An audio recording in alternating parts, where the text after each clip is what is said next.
Dawn approached slowly, filtering through the dense forest with a muted glow. The air was cold, heavy with mist, and every sound traveled as if the world itself was holding its breath.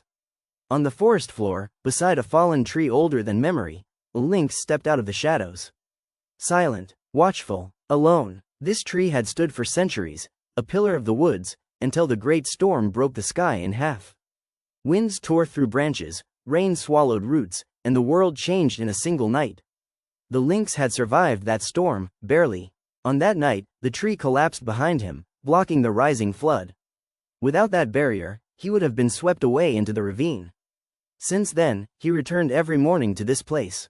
Not out of grief, not out of fear, but out of remembrance. He stretched his body against the bark, tracing the deep claw marks he left during the chaos, marks of desperation, marks of life clinging to the last thread of chance. The forest was quiet, but the fallen tree echoed his heartbeat. As if reminding him, "You survived." The lynx looked upward. The storm had taken his territory, driven away his prey, separated him from everything familiar.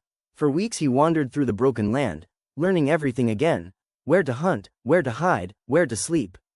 Hunger shaped him, silence sharpened him. The storm had not just shaken the forest, it had reshaped him entirely.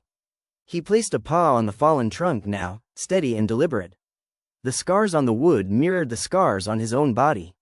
A soft breeze moved through the trees, carrying the scent of new life: moss growing in the cracks, insects carving fresh tunnels, mushrooms blooming from decay. The lynx watched this transformation in stillness. What had once been destruction was becoming a cradle of renewal. He stepped atop the fallen tree, surveying the forest as if seeing it for the first time. Birds were returning, small tracks pressed into the damp soil. The river, once violent, now whispered beneath the valley. The world had endured, and so had he. He closed his eyes and breathed long and slow. The storm was no longer chasing him. It was behind him, carved into bark, soil, and memory. Narration end.